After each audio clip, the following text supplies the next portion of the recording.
So I think founders sometimes need to get out of the way of their own rhetoric and listen about what is actually resonating and what is not resonating, and focus on what is resonating and makes people say, yes, I want that.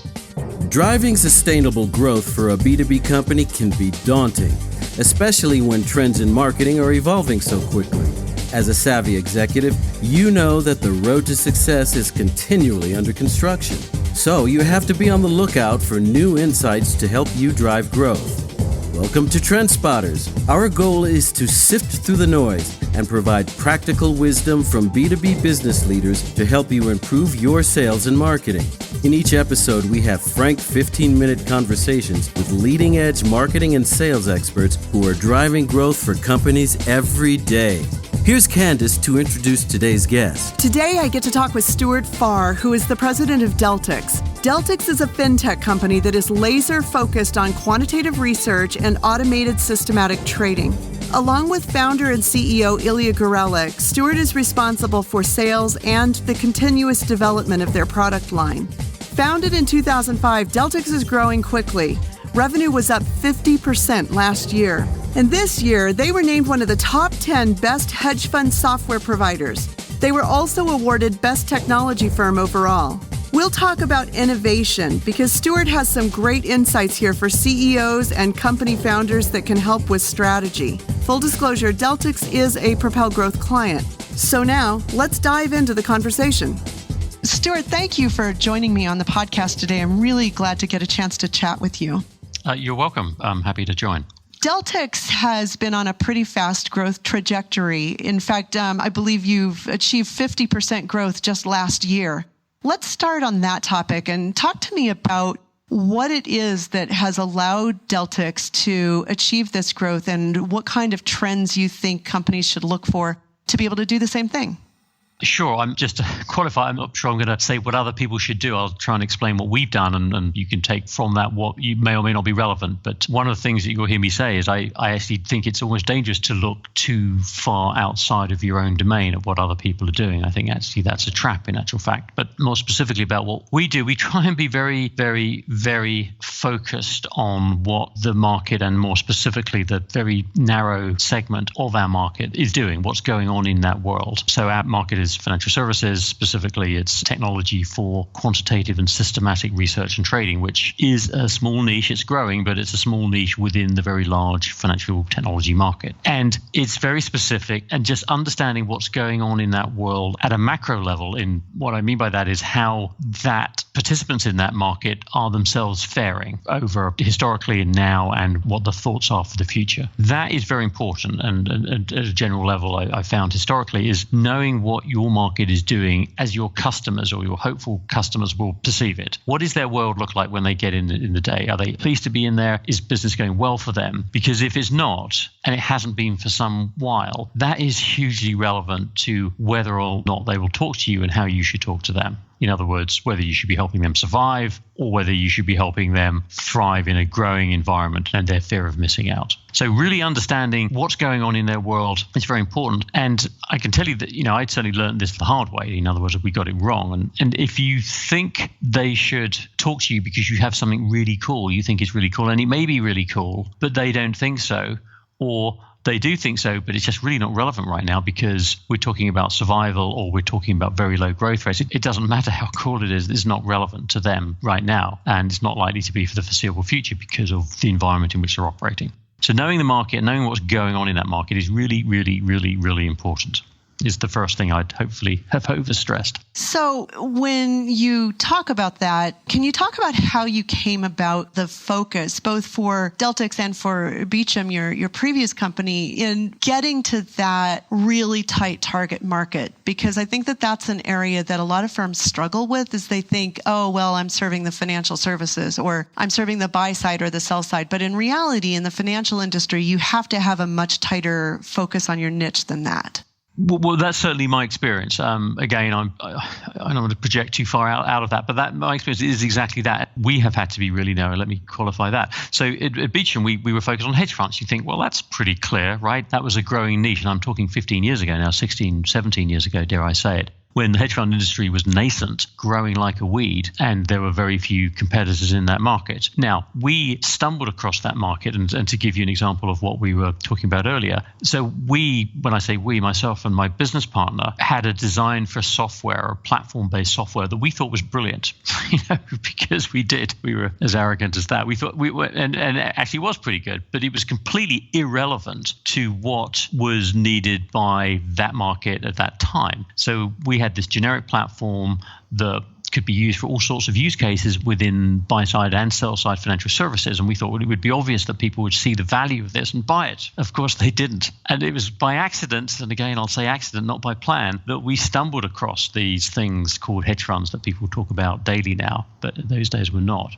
And somebody told us, again, it wasn't market research, somebody told us that you should use your platform to build something specific that helps hedge fund managers because they have nothing today because that person was in that world. So we thought that sounds like good advice. Our current strategy is not working. What else? Why wouldn't we do that? And we did that, and we did it well. As it turns out, we did have a very good platform, and we built this vertical application for, I was talking about earlier, a market, knowing where you are in that market. This was a growth market in the true sense of that word. It was a growth market with low competitors, and we had a good product. So we should have done pretty well, and we did do very well, but we should have done. But the point was we had to have something that was relevant to them, to that particular community at that time. And a generic platform that might have been was not a good answer. Having something that was specifically built for them to do their day job was exactly what they were needing. And it sold like hotcakes. We had the same experience at IBSN. We had a product that could be very general. It was an integration product, but when we tried to go after a really broad market, we weren't very successful with it because it was not tangible. It was difficult to really articulate the value proposition and definitely hard to train a salesperson on how to articulate that value proposition. So once we went really focused around equities order routing, then we started to really grow because of the focus. And I find that small firms don't always feel comfortable with focus because they feel like it will inhibit long-term growth. Have you found that to be a problem? Absolutely. And I see that in two ways. I've seen people who say, look, we have this broad product or a service or a platform that can be applied broadly. Look, here are all the revenue lines that we could get from this. And it's almost done as a lack of confidence in choosing a specific vertical to go after. And you have several in hope that one of them works. And that's not a good strategy. And the other thing is, which is maybe less obvious, is that sometimes, again, particularly in a small company, in that environment that you said, is that the founders need to get out of the way and not sell their vision. I mean, founders are usually very good at, and they're very passionate about having something that, by definition, they really believe in. And it may be overwhelming something, maybe hiding something that is really needed. And so I'll come back to our example at Beecham, where we had this great platform. It did all these really cool things, were really quite clever, probably 5 years and in some cases more ahead of their time, that we were really passionate about and telling people about. But it turns out that there were two things that were really very important, again, at an operational daily level that help people today do their job better and get out of the office earlier, that were really very useful. And these other cool things that we were talking about that were very cool, but they said, that's great. Yeah, it's good. Yeah, that's great. That's great. But I really want these two things. And a number of people said essentially the same two things, and we built those, and they were trivial. They were sort of intellectually not very advanced, frankly, but they were very useful at an operational level. People said, this makes my life easier, it makes my work better. And that's what sold it. It wasn't the whole vision thing. It was actually something that helped people in their day-to-day job. So I think founders sometimes need to get out of the way of their own rhetoric and listen about what is actually resonating and what is not resonating, and focus on what is resonating and makes people say, yes, I want that. Wow, that is such an important comment, because I think a lot of CEOs and CTOs also tend to get bored with the trivial part of what they perceive as trivial, even though the customer doesn't. And they want to go do the hard stuff, especially if they're like super smart people, which usually they are. That's boring. And it just doesn't seem like they're solving as big a problem as they could potentially solve with their thought leader idea kind of thing. Would you agree with that? Absolutely. I blame Steve Jobs and Sergey Brin and a couple of others up there. It's all their fault. It's all their fault because everybody wants to be the next, with good reason. Everybody wants to be the next Google founders or Steve Jobs, again, for obvious reasons. And doubtless there are some others out there that will be the next generation of those, but there aren't very many of them and they don't come along very often. So to aspire to that is admirable and noble, but it's not very successful. If you look at the numbers of people who achieve that, it's obviously very successful for those instances, but we need to get out of our own way and not try and be Steve Jobs and listen more and focus on the things that people say they want and really need, as opposed to what will be the next iPhone or the next search engine. Sell what the customers want to buy. There you go. There's a concept. What they want to buy now, not what, I mean, Jobs was brilliant in producing something that they didn't even know they wanted. I mean, that was his brilliance and genius. That is not a trait that is widely distributed. Well, I don't think a lot of people know how long the iPad sat on the shelf before they started selling it either. They had developed the iPad before they developed the iPhone, if I'm remembering correctly, and then decided that they needed to launch the iPhone first, probably to get our heads wrapped around the idea, because the market for an iPad probably wouldn't have been as big if we didn't already have a phone in our pocket that could do the same things. And people think that the iPhone was such a revolutionary thing, but it wasn't. It was really an evolution of things that had already come before it, like the Palm Pilot, and then trying to turn the Palm Pilot into a phone, and all of these other different pieces of technology that preceded it. Yeah, that's true and a great point. And I didn't make a big deal of it, but one of the things you touched on, which is really, really important, is timing. Timing, you can call it luck, you can call it whatever you want to call it, but timing, and your example there of the iPhone and where it was in the evolution of other devices is really very, very, very apt. Again, in the experience I've had, is timing was really, really important. We were very lucky, and it was luck. The hedge fund business was growing like a weed. That wasn't originally our target, as I mentioned earlier. That we were just lucky that there was that expanding market that didn't have anything. 5 years later, it was lots of other competitors. It was very different. Likewise with Deltix, same thing. Right? Where are you? What's going on in your market, as I mentioned earlier, and timing? Where are you on some curve of their clients' growth or potential growth? Are you on the up? Are you on the down? Is it uncertain? But know where you are on that and act accordingly, I think, is the message.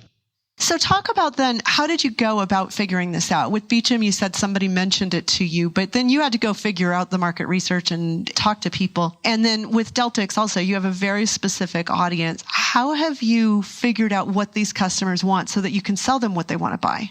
You said it in what you just said. It's talking to people. You have to do research, and research is, nowadays doing Google searches. But really, you have to be out talking to people, and you have to be talking to people in not formal meetings where they'll tell you things that they wouldn't otherwise do if it was a quote unquote a formal meeting when on the record. You have to get intel of what's really going on, and that can only be done verbally. I mean, you can ask people in emails and you can ask them to send you something, but you need to talk to them, and you need to do that a lot. And you need to talk to different people. You need to talk to the customers, the people who serve the customers as competitors to you, as other people in the ecosystem that is surrounding that client, that customer. You need to talk to them and know what's going on, and talking is the operative word. And that's not obvious. When I joined Deltix, I did all my research and looked at the market at a literally research level in terms of who were the players and what was the ecosystem like. And that gave a certain amount of information as to what it was like, but it was nothing like the reality of then going and talking to people and saying, well, actually, this is what we see and this is what's going on and this is what you won't hear and this is what you are hearing and that's valid and that's not valid. And you'll get contradictions in that, of course, and you'll get people giving their own agendas and their own spin, of course. But that's all about sample size and talking to a lot of people and, frankly, figuring it out of what is real and what is not real, where the trends are, if there are trends, and what is going on. It's old-fashioned shoe leather and talking to people. Did you and Ilya both do that? Were there several people in the organization who are continuing to do that research? How do you guys approach that from a tactical point of view?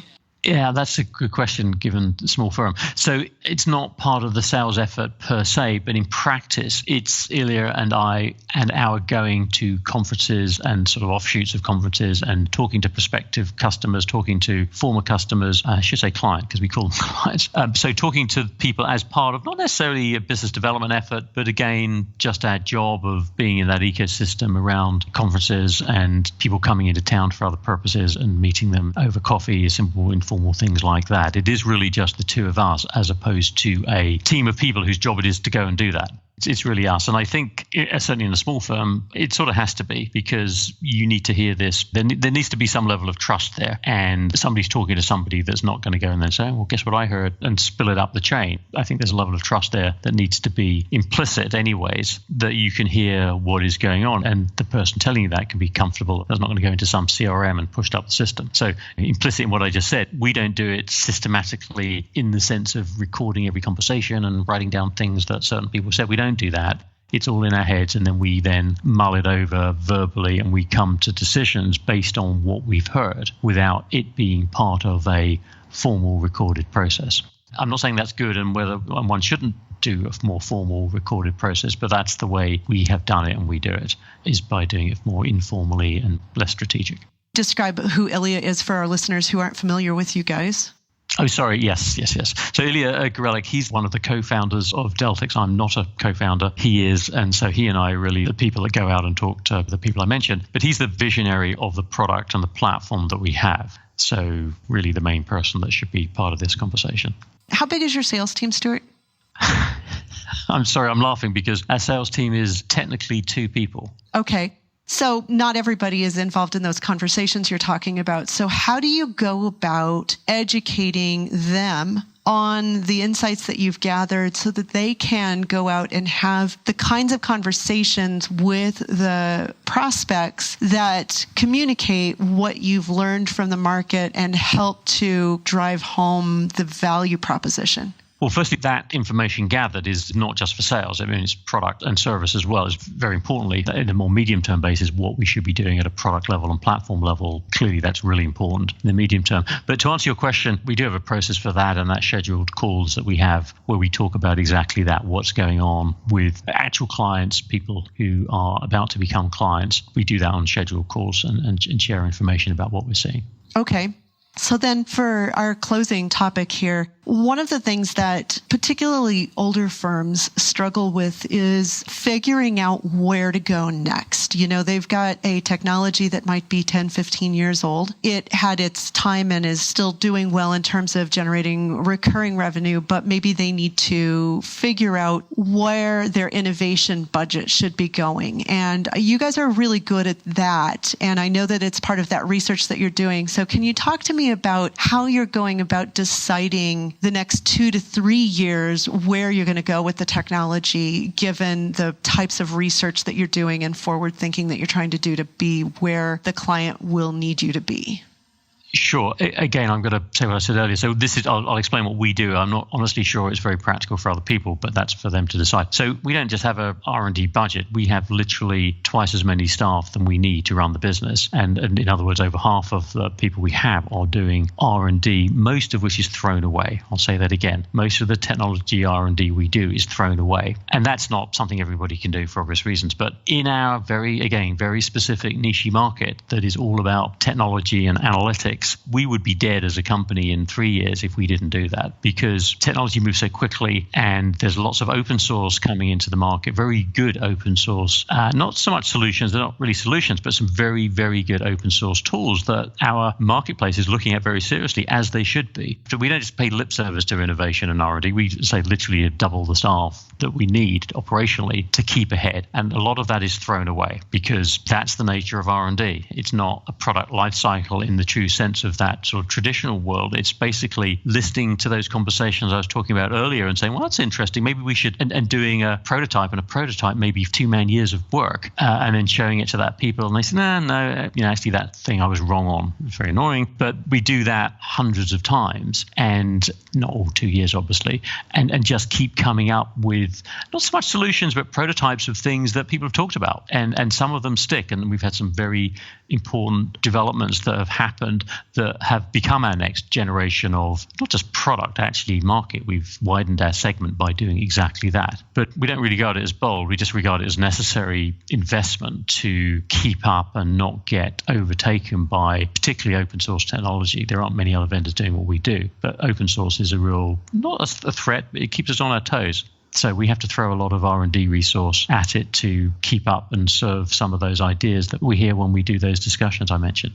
But I'm hearing also that you're doing early prototypes and running that by clients early in that process, not trying to build out a product and then go see if there's a market for it. You're figuring out whether there's a market before you're going to actually throw serious development dollars at it after you've come up with a prototype.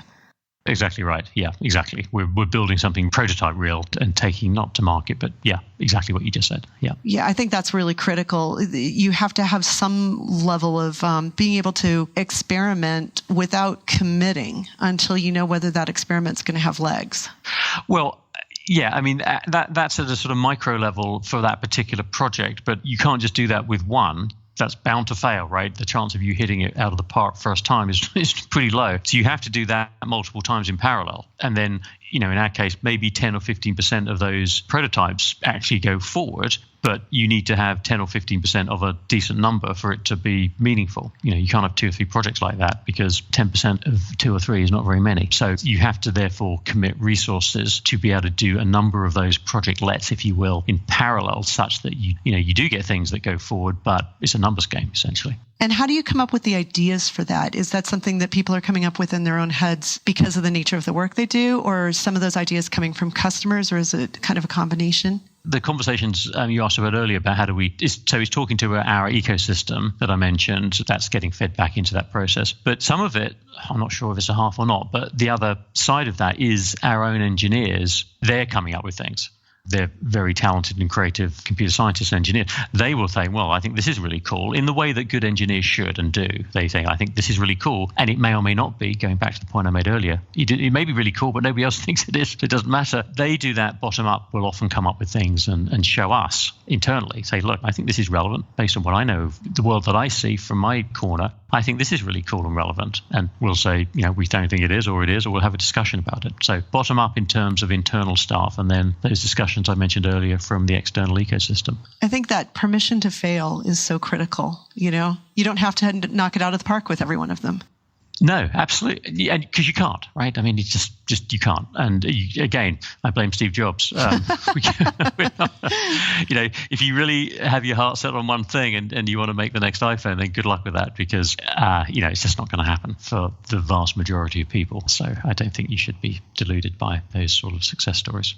Well, I think we're out of time. Stuart, this has been such an interesting conversation. Thank you for sharing and being so generous with your time for us, and looking forward to talking further. Oh, you're more than welcome. Thank you. Thanks again to my guest, Stuart Farr. I have really enjoyed this conversation. The competitive nature of the fintech space means that technology life cycles are getting shorter and shorter, making obsolescence a constant risk factor. So technology companies need to be obsessed with innovation in order to stay competitive. But that obsession can prove impractical if the R&D process is not aligned with a customer's need for practical solutions. As Stuart mentioned, you need to solve the problems the customer has today, not just sell a vision. There's a proverb in the Bible that says plans fail for lack of counsel, but with many advisors, they succeed. And I think my biggest takeaway from this conversation has been how many advisors you actually do need. Stuart highlighted the importance of constantly talking to people, your customers, your competitors, others in your target market, and people in ancillary roles. You have to figure out what's keeping people up at night, what challenges they're facing, and where they're confronting new headwinds. Then, the insights gathered need to be systematically disseminated to the rest of your organization, from product to sales to marketing to services. My second takeaway is how important it is to focus on the customer as well as your vision. Your vision might be too far in the future, while the customer has problems they need to solve right now. And that's where today's revenue is. I hope you've enjoyed this episode as much as I have. You can learn more about Stuart and Deltix at deltixlabs.com, or visit propelgrowth.com/trendspotters and scroll to episode 6. There you'll find today's transcript and links to Stuart's website and LinkedIn profile. And join me in 2 weeks for our next talk. Hey, thanks for listening. We hope you found value in today's episode and would welcome your feedback. For more marketing tips and insights, visit us at www.propelgrowth.com. And would you do us a favor? Tell your friends about the TrendSpotters podcast. Thanks. And we hope you'll join us for our next episode. You can subscribe to the podcast via iTunes or Stitcher.